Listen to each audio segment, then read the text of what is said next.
전도서 들어가기 전에 욥기를 잠깐 마무리하고 전도서를 들어가도록 하겠습니다. 이제 욥기 공부하면서 우리 이해를 넘어서시는 하나님의 경륜, 신비가 있다는 것이 하나님 말씀의 중요한 부분이라고 말씀드렸습니다.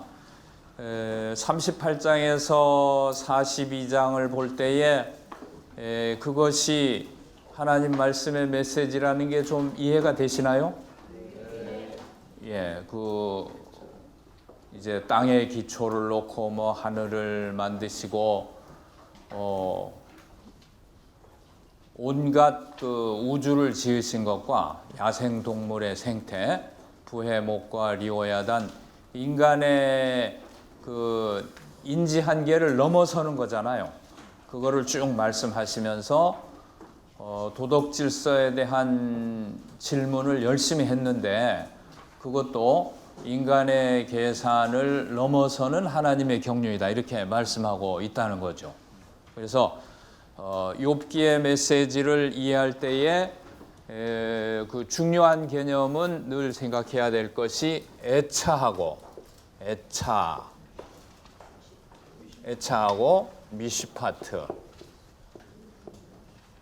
미시파트라는 걸 생각하면 욥기의 메시지가 잘 이해가 되겠습니다. 애자가 아니고 차지. 차대. 이렇게. 애차는 두 말씀의 주제이고 미시파트는 두 번째 말씀에만 해당하고, 이건 전체, 미시파트는 이제 두 번째 말씀, 이렇게 되겠습니다. 복음주의 신학회가 지난 토요일에 있었는데 여러분도 시간이 되면 좀 오시면 좋겠는데, 그런데 이제 구약분과에서 욥기의 메시지에 대한 발표가 있었거든, 한 교수님이. 근데 잘 정확히 파악하고 계시더라고요. 애차하고 미시파트가 메시지이다. 그거를 잘 정리해 주는 것을 보았습니다.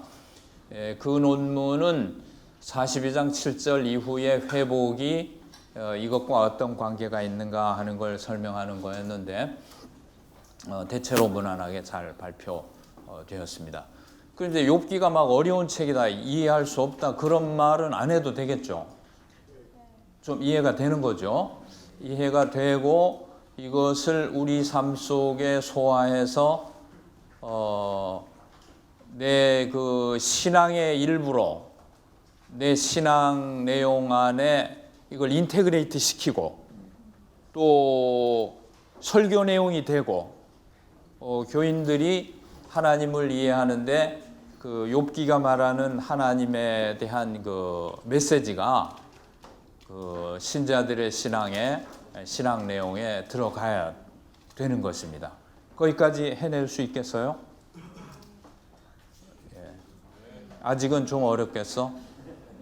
욥처럼 많이 시달려 봐야 되는데 아직은 세상이 좀 만만해 보이고, 저도 어렸을 때 생각하면요, 어린 건지 젊은 건지 때 생각하면 분명히 곤경은 겪고 있었는데 아직 세상이 만만한 것 같더라고. 그래서 충분히 고난에 대한 메시지가 잘 이해가 안 되고 했었는데요. 쭉 우리가 생을 살아가면서 삶에 많은 경랑을 만나게 되잖아요. 경랑을 만날 때마다 이 하나님의 우리 이해를 넘어서는 큰 경륜, 이런 환경을 겪어가면서 이 욥기는 우리에게 하나님에 대해서 어떻게 생각하고 믿으라고 하는가 하는 것을 쭉 정리해 나가게 되길 바랍니다.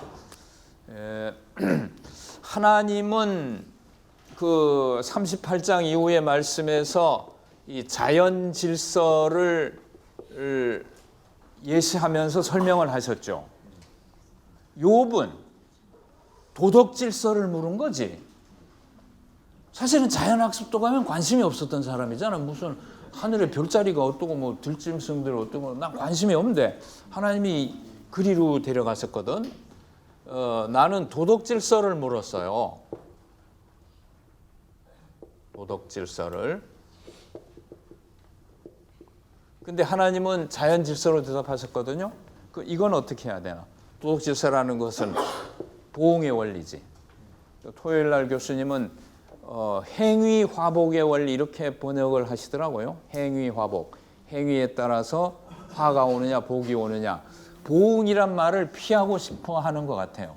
그건 이해가 되면 그냥 보응하면은 무슨 불교 인과응보처럼 생각되니까 그런 의미는 전혀 아니라고 제 책을 읽어보시면 미래를 지향하고 책임에 관한 것이고 하니까 한데 이 도덕 질서를 물었는데 자연 질서로 대답하셨어요. 그거는 어떻게 이해해야 될까?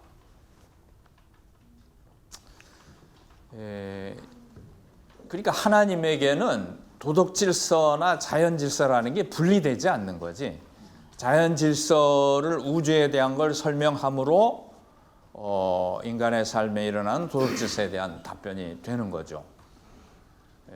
토요일 교수님은 이렇게 인간의 삶은 낮은 질서이고 우주를 통치하는 거는 큰 질서라서 삶은 좀 하위에 속한다 그렇게 설명하시는 걸 봤는데 그건 조금 그렇게 설명할 필요는 없는 것 같아요.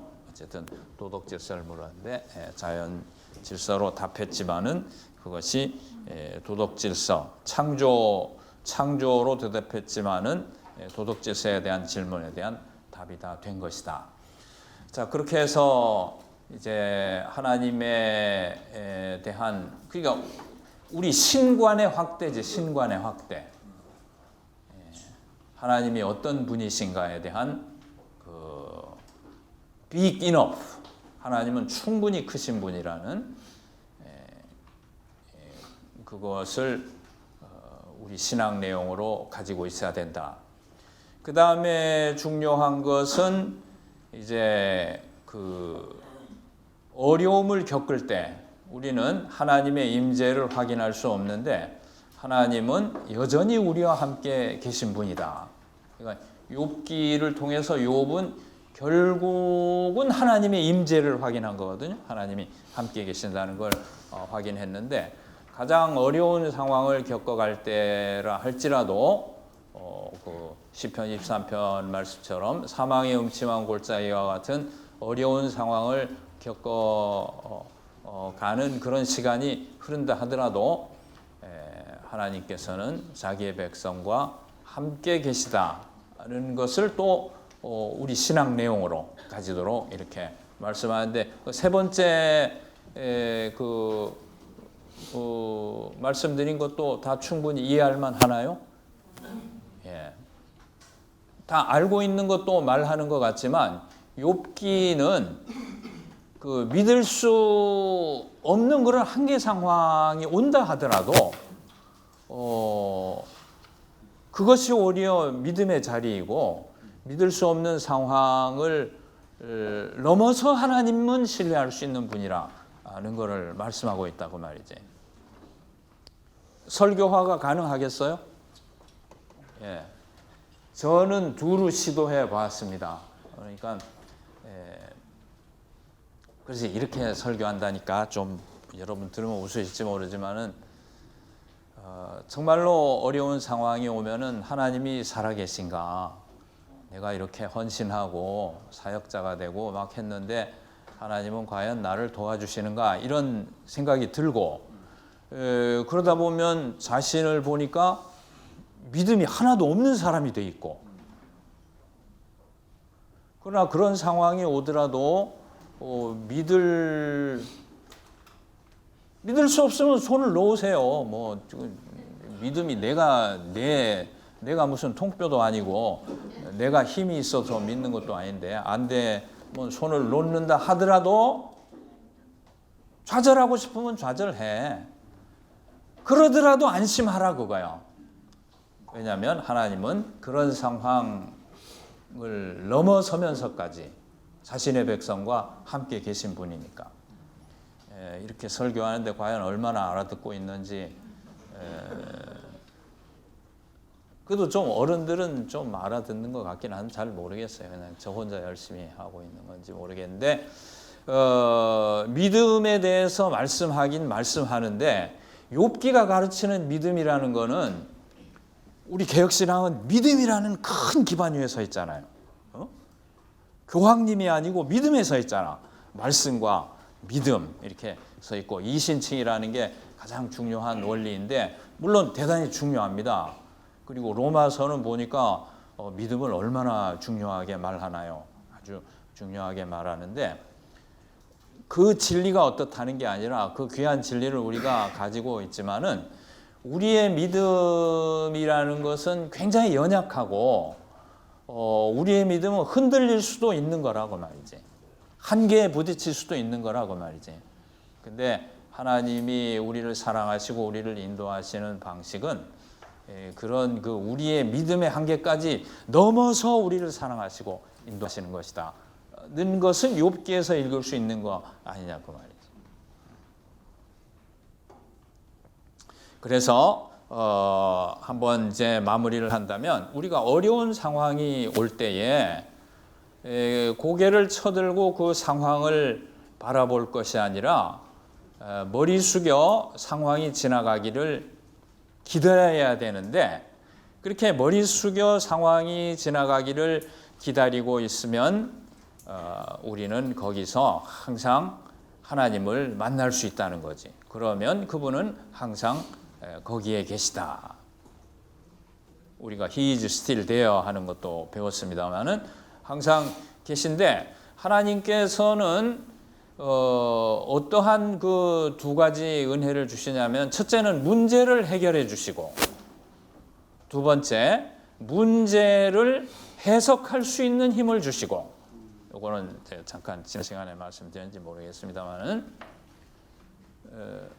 상황을 해결해 주시잖아요. 어려운 상황을 만나면은 그것이 기도 응답이라는 걸 통해서 우리가 기대하는 바이고 그런데 그거를 해결해 주실 뿐만 아니라 또 한 가지 우리 신자가 받아야 될 은혜는 뭐냐면은 문제를 고난을 해석하는 그 힘을 가지고 있어야 되는 거예요. 만약에 문제 해결만을 구한다면은 그것은 기독교 신앙이라기보다는 상당히 토속 신앙적인 그런 특징이라고 할 수 있죠. 문제를 해석하는 힘이라는 것은 지금 겪고 있는 이 고통과 고난이 그 하나님을 만나게 해주시는 은혜의 수단이고 또 나를 겸손케 하는 것이라는 것을 이제 알고 지금을 막 흥분하지 않고 지금 겪고 있는 상황을 의연히 믿음으로 견뎌 나갈 수 있는 거지. 기다릴 수 있는 거지. 그거마저도 안 되는 거지. 믿음의 한계라는 걸 지금 말씀드리는 건 그럼에도 불구하고 이 고난, 이 어려운 상황이라는 것은 나에게 유익한 것이고 꼭 필요한 것이라는 것을 기독교인은 안다고 말이에요. 의미도 있고 목표도 있으니까 하나님이라는 그 우리를 도와주시는 분이 계시니까 그것을 견뎌 나갈 수 있는 것이죠. 그것은 욥기가 아니라도 알 수 있는 것인데 욥기가 가르쳐 주시는 것은 그렇게 의미 있는 고난에는 뜻이 있다 이런 그 옥하는 목사님 책도 있잖아요. 뜻이 있을 뿐만 아니라 욥기는 뭐라고 그러냐면 고난에는 뜻이 없다 이렇게 말하고 있는 거라고. 옥하는 목사님 살아계셨으면 제 2권을 쓰셨어야 될 텐데 우리가 이해할 만한 우리가 납득할 만한 뜻이 안 보이는 거예요. 그래도 하나님은 자신의 우리 이해를 넘어선 그 신비 가운데 경륜 가운데 인도하고 계신 것이죠. 그러니까 고난에 대해서 우리는 세 가지 차원을 생각할 수 있어요. 하나는 기도해서 해결받는 것, 또 하나는 납득이 되는 것, 이것은 나에게 꼭 필요한 것이다. 근데 이거는 뭐 우리 예수 믿는 사람은 다 아는 거잖아요. 고난을 통해서 우리가 예수를 믿었고 또 이렇게 믿음이 자라오고 여러 귀한 것을 다 은혜라는 것이 고난을 통해서 오는 것이니까. 그러나 이런 저런 것으로 해석이 되지 않고 도무지 납득도 되지 않고 하나님 안 계신 것 같다 하더라도 우리는 안심하고 눈 감고 있으면 되는, 시간이 지나주면 되는 거예요. 버티고 있네야라 난 그런 말도 못해. 그럴 만한 힘이 우리에게 어디 있습니까? 버텨보세요. 버텨보고 버텨지면 괜찮고 못 버텨도 괜찮다고 해요. 하나님의 조직신학에서 말하는 견인이란 것은 우리 생각을 넘어서서 우리를 보호하시는 것이니까, 그래서 이렇게 해석할 수 있는. 화종부 목사님 이제 새 학기에 개심수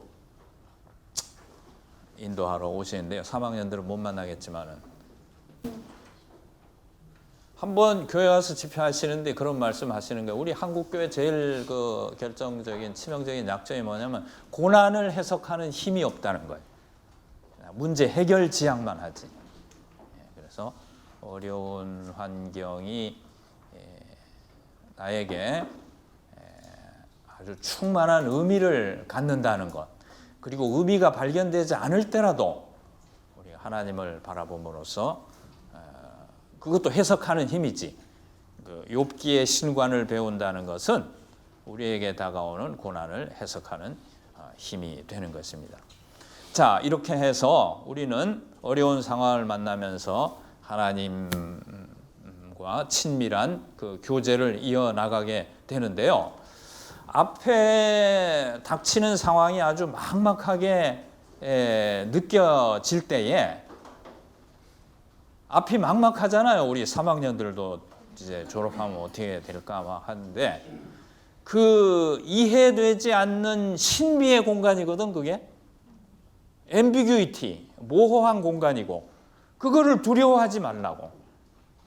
막막하면 두렵잖아요. 두려워가지고 막 이제 좀 신앙적으로 그렇게 바람직하지 않은 행동도 하게 되는데, 이해되지 않는 신비를 두려워하지 말고, 왜냐하면은 하나님께서 이해되지 않는 신비의 공간을 헷세들한 사랑으로 가득 채우고 계시기 때문에 막막한 앞길, 막막한 미래를 주시는 것은 자신이 좋은 것을 주시는 분인 것을 보이려고 하고 있는 것이니까, 그건 다시 한번 기대를 가지고 기다릴 수 있는 것이 아니냐 하는 말씀입니다. 그래서 잘 이해되지 않는 신비, 소위 막막함, 막막한 공간에 대한 두려움, 이런 것들을 삶의 근심 걱정의 상황에서 욥기 38장 31절 33절 보면은 묘성을 풀 수 있느냐, 삼성의 띠를 맬 수 있느냐, 묘성을 묶을 수 있냐라고 말씀하시는데, 늘 욥기가 말씀하는 걸 생각하면서 이제 우리의 삶의 상황에 이해되지 않는 신비가 하나님의 경륜이라는 것을 적용하면서 살아가자고 말이지. 이제 아주 어려운 상황에도 욥기는 적용되지만은 일상의 삶에 근심 걱정이 계속 밀려오는 막막한 미래에 대한 걱정이 다가올 때도 우리는 우리가 배운 이해되지 않는 신비라는 것을 적용하면서 살아야 되겠다. 그래서 마음속에 수심이 계속되지 않도록, 그래서 기쁨이 그걸 이겨내도록 이렇게 오래 스트레스나 수심을 놔두는 건 좋은 것이 아니에요.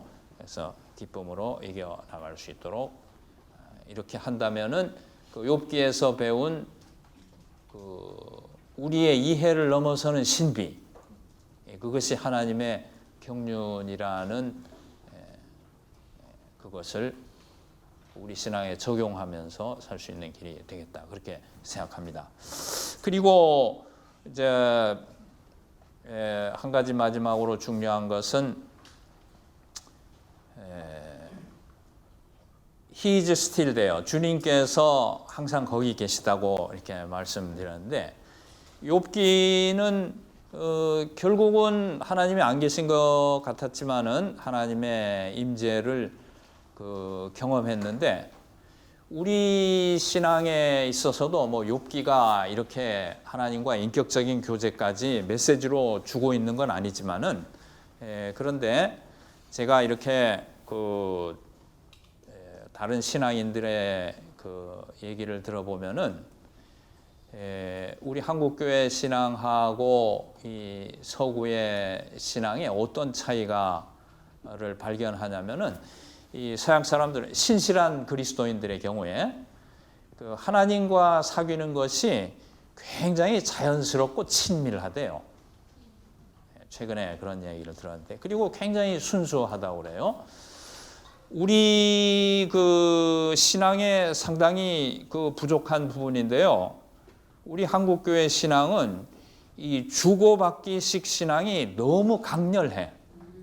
그러니까 주님과의 인격적인 교제라는 게 좀 이렇게 닭살이 돋고, 그렇게 또 교제를 하나 하고, 상당히 하나님으로부터 뭘 받는 거, 심지어 구원을 얻어 받는 거까지는 관심을 많이 가는데, 주님의 인격과 이렇게 사귀고 그 사랑 안에서 변화돼 간다. 인격적인 교제가 없으니까 변화도 약한 거지. 이렇게 변화돼 간다 하는 부분이 굉장히 자연스럽지 못하다는 거예요. 이렇게 새벽 기도를 해서 받고, 이렇게 하나님께 헌신해서 받고, 이거는 주고받고는 뭐라고 하냐면요, 또 우트 데스 이런 말 진짜 들어보셨나요? 교의학 시간에 들어봤을 거예요. 내가 준다. 라틴어로 오는 내가 뭐 한다거든. 뭐뭐 하기 위하여 데스. 이건 가정법 수동태인 것 같아. I give in order that I may be given. 받기 위해서 준다 그거예요. 그래서 하나님께 뭘 드리니까 이만큼 주실 거라는 아주 지성이면 감천식의 이제 오랜 종교 문화에서 온 도트 데스 신앙이 강렬하다는 거. 이런 말도 쓰죠. 퀴드 프로 쿠어. 라틴어 또는 불어. 퀴드 something for something. 뭐를 받기 위해서 뭐를 준다. 그러니까 이게 이제 기복주의를 이렇게 표현하는데, 기복주의를 넘어선다 하더라도 우리 신앙은 하여간 뭘 이렇게 오고 가는 거에만 관심을 가지지, 주님의 인격에 관심이 좀 약한 편이죠. 최근에 그런 얘기를 또 들었습니다. 어떤 좋은 미국에서 나온 성경 공부 교재를 인도하다 보니까 그 사람들의 신앙이라는 것은 미국도 엉터리 신앙이 많지. 기복적이고 근본적인 문제를 질문하지 않는 게 많지만, 그래도 앞서가는 리더들의 신앙을 보면 굉장히 하나님과의 관계가 자연스럽고 또 친밀하고 또 순수하고 그런 면이 있다는 거예요. 그래서 유명한 말이 있잖아요. 잔 스타트가 내가 젊어서는 십자가가 그렇게 좋더니 나이 들어서는 그분 자신이 좋더라. 예수님 자신이 좋대요. 이게 무슨 황당한 얘기인가 잘 이해가 안 됐는데, 우리가 문제를 보지 않고 하나님 앞에 머리를 숙여 기도할 때마다 He is still there. 거기 여전히 계신 그 주님을, 정말 좋은 주님을 만나면서 그분을 좋아하는 신앙을 많이 키워야 될 필요가 있다고 생각해요. 소요리 문답 1문도 Enjoy Him Forever잖아요. 우리 예수 믿는 목적을. 인조의 힘이 잘 안 되거든. 17세기에 나온 요리문답인데 어떻게 인조이 갓 포레버, 어떻게 그런 말이 생각났을까? 오늘날 우리를 위해서 하나님이 미리미리 준비하신 것 같은데요. 그래서 이런 말씀. 그래서 C.S. 루이스의 말처럼 하나님은 어떤 존재보다 가장 멋이지만 또 어떤 존재보다 가장 가깝다. 그 말은 초월자이시니까 멋이지만 또 주님은 우리 안에 내주에 계시잖아요. 내주. 우리 안에 사신다. 갈라디아서 2장 20절 말씀처럼. 그러니까 우리 가장 가까운 분으로 우리 안에 사시고 우리와 사귀기 원하시는 그분에 대한 지식을 가지고 인지하고 그분과 친밀하게 교제하는 신앙을 많이 이렇게 의식하고 개발해 나간다고 하면 우리의 그 신앙의 부족한 부분이 많이 극복되고 채워지지 않겠나 그렇게 생각합니다. His presence in His absence. 안 계신 것 같은 때 그분이 확인된다는 그 말이 나와서 이렇게 말씀드렸는데요.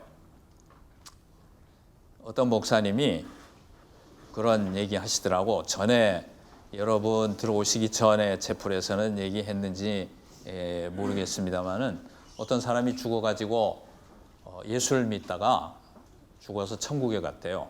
그래가지고 예수님을 만나서 깜짝 놀라서 그렇게 말했답니다. 예수님 이름은 많이 들었는데 처음 뵙겠습니다. 그랬대요. 그러니까 예수님 하나님과 이렇게 교제하는 게 너무 생소하기 때문에 우리 중에 상당수가 가면 그런 인사를 하게 되지 않을까 생각이 드는데요. 자연스럽고 친밀하고 순수한 그 주님과의 교제, 그거를 막연한 관념으로 생각하지 말고 그 실제 안에 이렇게 살 수 있도록 그렇게 우리 신앙이 찬양이 부족한 것이 그런 걸 다 반영하는 거예요. 그래서 그런 신앙을 잘 발전시켰으면 합니다.